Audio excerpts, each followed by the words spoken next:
24 दिन के बाद विश्व गुरु आए और फिर से भारत को ही कतार में खड़े रहने के लिए भावनात्मक एक्सप्लॉयटेशन कर लिए। कब तक आप दया का पात्र बनिएगा और भीख मांगिएगा। 12 सालों के अंदर कभी किसानों के लिए लाइन लग गई, 1100 किसान मर गए। कभी नोटबंदी में 400 लोग मर गए, उसके लिए लाइन लग गई। कभी डीजल के लिए लाइन लग गई, कभी खाद के लिए लाइन लग गई, कभी शमशान में लाश जलाने की लाइन लग गई। ईरान हमेशा अपना दोस्त माना है भारत को। ऐसे परिस्थिति में भारत को इस युद्ध को रोकने के लिए और शांति के प्रयास के लिए बहुत मजबूत पहल और कदम उठाने की जरूरत है। एक बात समझिए, मिडिल ईस्ट कंट्री में जब वार हुआ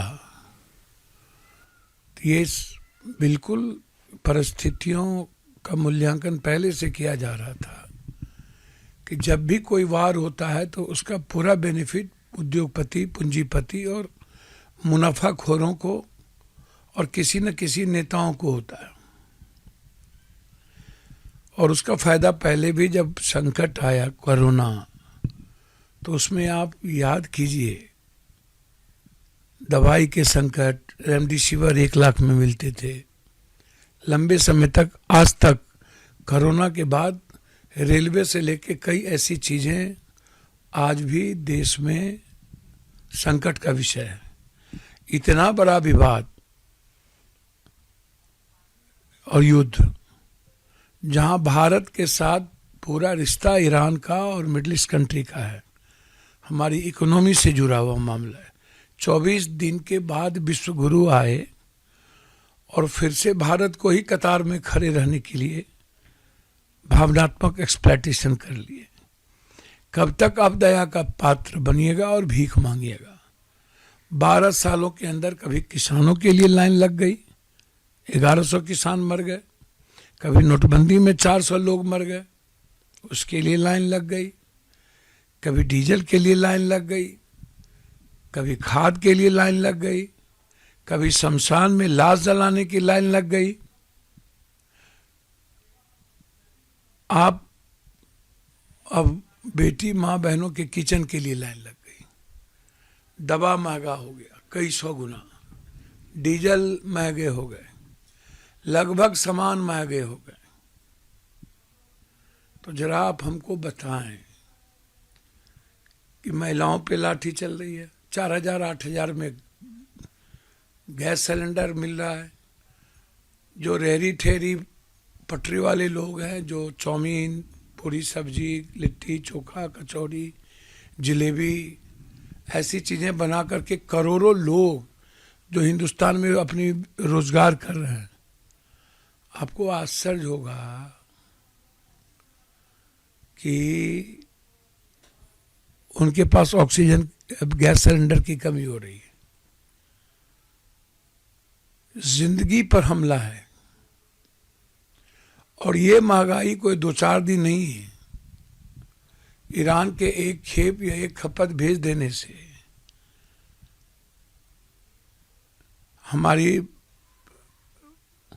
परिस्थितियों का मूल्यांकन नहीं किया जा सकता। हम चुनाव, बंगाल, आसाम के चुनाव तक यदि सांस ले भी लें दिखाने के लिए, इस चुनाव के बाद हमारी वो परिस्थितियां आएंगी कि हम कल्पना नहीं कर सकते हैं कि इकोनॉमी कितना ज़्यादा बुरा असर करेगा और महंगाई कहाँ बढ़ेगी। और ट्रंप की सनकीपन, कभी ईरान ख़त्म कर रहे हैं, कभी लास्ट कर रहे हैं और कभी हमको सहयोग करिए। इस 2 तरह की बातें। तो एप्स्टीन के लोगों से, ट्रंप से आप क्या उम्मीद करिएगा इस हिंदुस्तान में। और निश्चित रूप से ईरान हमेशा अपना दोस्त माना है भारत को। ऐसे परिस्थिति में भारत को इस युद्ध को रोकने के लिए और शांति के प्रयास के लिए बहुत मजबूत पहल और कदम उठाने की जरूरत है। ये नेता लोग तो बच जाते हैं, भारत के आम लोगों की जिंदगी नासूर बन जाती है। और इस युद्ध में भी आम लोग ही पिसने वाले हैं और पिस रहे हैं। बेटियों, बच्चों, बच्ची के पढ़ाई का संकट आ गया, बच्चों की पढ़ाई का संकट आ गया। तो जब बच्चों को पढ़ाई का संकट स्कूल कॉलेजेज में आएगा, हॉस्टल में नहीं रहेंगे, तो फिर क्या परिस्थिति आएगी। और नियम ये बनाया जा रहा है कि एक गैस सिलेंडर कितने दिन में हम रिफ्यूल करेंगे, या अब एक ही गैस सिलेंडर मिलना है। पहले घरेलू गैस सिलेंडर मिलेगा, तभी जा करके डोमेस्टिक गैस सिलेंडर मिलेगा। तब तो डोमेस्टिक वर्कर तो भारत से गया, बर्बाद हो गया उसकी लाइफ, उसके परिवार बच्चे तो खत्म हो जाएंगे। तो सबसे बुरा असर महंगाई का भारत के आम लोगों की जिंदगी पर पड़ेगा।